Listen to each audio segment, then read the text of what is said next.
ভাষণের মাঝেই মেজাজ হারালেন বিজেপি বিধায়ক। মেজাজ হারিয়ে ভাষণের মধ্যেই গালিগালাজ শুরু করলেন বনগাঁ দক্ষিণের বিজেপি বিধায়ক স্বপন মজুমদার। ভারতীয় জনতা পার্টি ক্ষমতায় আসছে, এটা একদম পরিষ্কার। শুধু বনগাঁ দক্ষিণ কেন, নর্থ 24 পরগনার পুরো ক্রিমিনাল লিস্ট আমার হাতে আছে।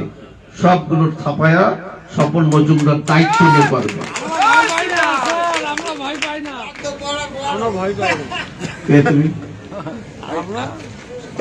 ঠিক আছে, কে ডেকেছে তোমাকে? ভাই বোন না, তুমি তৃণমূল করো? তাহলে ভাই বোন না তোমাকে কি বলছে? কোনো ব্যাপারই নেই।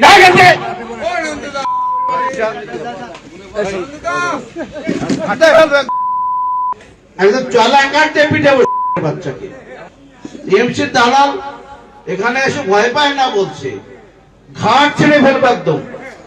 বক্তৃতা দিচ্ছিলেন বনগাঁ দক্ষিণের বিজেপি বিধায়ক স্বপন মজুমদার। দেখলেন ভাষণ দিচ্ছিলেন, তার মাঝখানে হঠাৎই মেজাজ হারালেন তিনি বলছিলেন যে আগামী দিনে বিজেপি ক্ষমতায় আসছে, উত্তর 24 পরগনা দুষ্কৃতীদের তালিকা তার কাছে রয়েছে, তারা কাউকে ভয় পান না।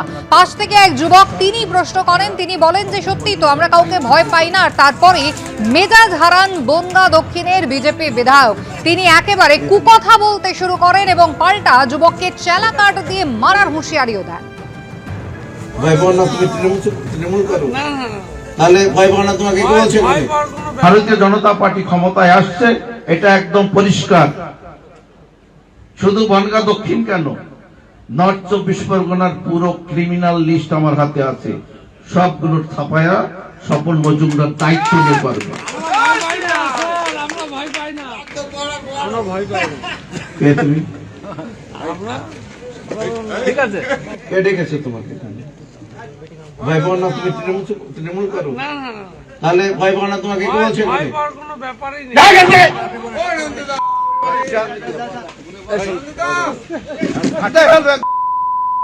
একদম চলা কাটতে পিঠে বাচ্চাকে টিএমসির দালাল এখানে এসে ভয় পায় না বলছে, ঘাট ছেড়ে ফেলবে একদম। তৃণমূল কংগ্রেসের বনগাঁ সাংগঠনিক জেলা সভাপতি বিশ্বজিৎ দাস তিনি কি বলছেন দেখুন। বনগাঁ দক্ষিণ কেন্দ্রের বিজেপি বিধায়ক স্বপন মজুমদার যে ভাষায় আক্রমণ করলো, যে কুরুচিকর ভাষা, সভ্য সমাজে এ ভাষা কখনো কেউ বলতে পারবে না। এটাই কি বিজেপির সংস্কৃতি, বিজেপির কৃষ্টি কালচার? বিজেপি করলেই এই ভাষা বলতে হয়? কত সবাই এরকম রাস্তাঘাটে স্বপন মজুমদার বেধড়ক মার খাবে এবং তার জন্য সে নিজেই দায়ী থাকবে। আগামী দিন নিশ্চিতভাবে মানুষ উপলব্ধি করেছেন যে এই ধরনের সমাজ বিরোধীদের যে কখনো জনপ্রতিনিধি করা উচিত না, সেটা জ্বলন্ত প্রমাণ থাকবে এই স্বপন মজুমদার, যে এনডিপিএস কেসের আসামি, কুখ্যাত সমাজবিরোধী, মনে করি দেশদ্রোহীদের বিজেপি ধরে ধরে টিকিট দিয়েছে, যার জন্য এদের ভাষার লড়াই হয়। বিশ্বজিৎ দাসের বক্তব্য আপনারা শুনলেন, আর এবার আপনাদের শোনাবো বিজেপি জেলা সভাপতি তিনি পাল্টা কি বলছেন। বিজেপি কোনো মার দাঙ্গা পছন্দ করে না। বিজেপি কোনো ভয় দেখানো বা শাসানো, এটা বিজেপির কালচার না। বিজেপি একটি আদর্শ দল।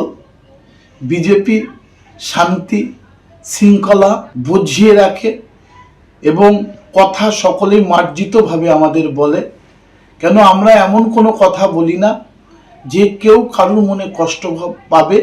বিজেপি মারদাঙ্গাকে বিশ্বাস করে না। কেউ যদি বলে সেটা তার ব্যক্তিগত কথা, ব্যক্তিগতভাবে বলেছে। বিজেপির এটি আদর্শ নয়। অর্থাৎ বনগাঁ দক্ষিণের বিজেপি বিধায়ক যে কথা বলছেন, বনগাঁর বিজেপি জেলা সভাপতি যিনি রয়েছেন, বিজেপির জেলা সভাপতি উত্তর 24 পরগনা, তিনি কিন্তু তা মোটেই সমর্থন করছেন না। বলছেন তারা শান্তির পক্ষে, তারা এই ধরনের মারদাঙ্গার কথা কিন্তু মোটেই বলেন না। কিন্তু বনগাঁ দক্ষিণের বিজেপি বিধায়ক স্বপন মজুমদার মেজাজ হারিয়ে ঠিক কি বললেন একবার দেখুন। ভারতীয় জনতা পার্টি ক্ষমতায় আসছে, এটা একদম পরিষ্কার। শুধু বনগাঁ দক্ষিণ কেন, নর্থ 24 পরগনার পুরো ক্রিমিনাল লিস্ট আমার হাতে আছে। সবগুলোর ছাপায়া স্বপন মজুমদার দায়িত্ব নিয়ে পারবে। কে তুমি? আমরা ঠিক আছে কে ডেকেছে তোমাকে এখানে? ভয় পাও না তুমি তৃণমূল করো? না না না তাহলে ভয় পাও না তোমাকে কে বলছে ভয় এখানে? পাওয়ার কোনো ব্যাপারই নেই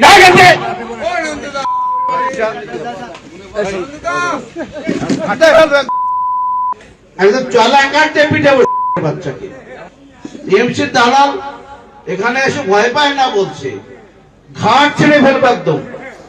দেবাংশু ভট্টাচার্য, তৃণমূল কংগ্রেসের সোশ্যাল সেল ইনচার্জ, আমাদের সঙ্গে রয়েছেন টেলিফোন লাইনে। দেবাংশু, আপনি অডিওটা তো শুনলেন, আমি আপনাকে ভিডিওটা একটু বলে দিই। একটি অনুষ্ঠানে ভাষণ দিচ্ছিলেন স্বপন মজুমদার এবং মঞ্চের পাশ থেকে একজন যুবক, তিনি না ভয় পান না, ভয় পাই না আমরা কোনো কিছুতে, এমন মন্তব্য করায় তাকে ধমকে কিন্তু বাকি কথাগুলো বললেন। তৃণমূলের দালাল এবং উত্তর 24 পরগনার ক্রিমিনাল লিস্ট তার হাতে আসে, তিনি একাই সাফাই করে দিতে পারেন। দেখুন, প্রথম কথা হচ্ছে এই ভিডিওটা সকালবেলা নজরে আসার পর আমরা খোঁজ নিয়ে জানতে পারি যে ছেলেটা ভয় পাই না কথাটা বলেছে সেই ছেলেটাও কিন্তু বিজেপিরই কর্মী, এবং সে ভয় পাই না কথাটা অন্য অ্যাঙ্গিকে বলার চেষ্টা করেছে, যে মানে আমরা তৃণমূলকে ভয় পাই না এরকম ধরনের কথা।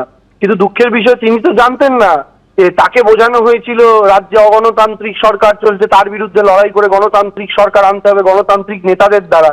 আর তার তো জানা ছিল না যে তার নেতাটা এমন গণতান্ত্রিক যে তাকেই 4 অক্ষর 5 অক্ষর এমনকি কি যা যা গালাগালি অভিধানেও লেখা নেই সেগুলো তুলে তাকে গালাগাল করবেন এবং তাকেই ওখান থেকে ধমক দিয়ে সরিয়ে দেবেন। তো ভারতীয় জনতা পার্টি ক্ষমতায় আসার আগে, ক্ষমতা থেকে যখন 100 হাত কেন 1000 হস্ত দূরে, তখনই তাদের রাজনৈতিক নেতৃত্বের, তাদের দলীয় নেতৃত্বদের যারা জনপ্রতিনিধি, তাদের মুখের যদি এই ভাষা হয় তাহলে কল্পনা করা যায় তারা যে যে রাজ্যে ক্ষমতায় আছে সেখানে তাদের বিহেভিয়ার, সেখানে তাদের ব্যবহার তাদের দলের কর্মীর প্রতি কি, সাধারণ মানুষ তো তাহলে কল্পনাতীত ব্যাপার। তো এই জায়গা থেকে দাঁড়িয়ে আপনাদের মনে থাকবে গত বছর বিধানসভা নির্বাচনের আগেও দিলীপ ঘোষ যখন বিজেপির সভাপতি ছিলেন, মেরে দেওয়া, কেটে দেওয়া, পুঁতে দেওয়া, তৃণমূলের নেতাকর্মীদের অনাথ করে দেওয়ার হুমকি দেওয়া, চৌরাস্তার মোড়ে এনে মারার হুমকি দেওয়া, এই সব কিছু করার পরেই কিন্তু বাংলা তাদেরকে রিজেক্ট করেছিল। আজকে আবার এই একই জিনিস শুরু হয়েছে বিধানসভা নির্বাচন আসাতে, বড় বড় হুমকি, বড় বড় কথা। এখন তারা দলের কর্মীকেও ছাড়ছেন না। বাকি বাংলার মানুষ এবং বিজেপি কর্মীরাই বিচার করুন। দেবাংশু, ধন্যবাদ।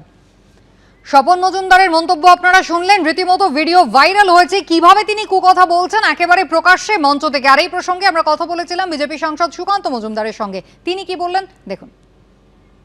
বিধায়কের এই ধরনের আচরণ কাম্য নয়। ভারতীয় জনতা পার্টি এই ধরনের আচরণ, বিধায়কের এই ধরনের আচরণ এন্ডোর্স করে না।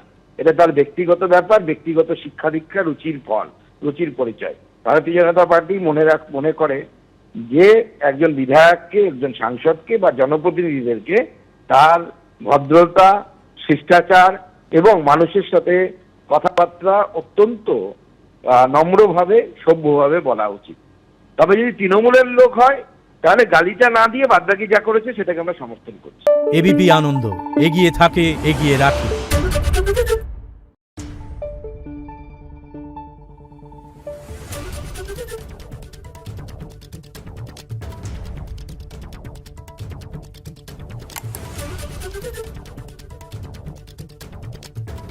Thank you.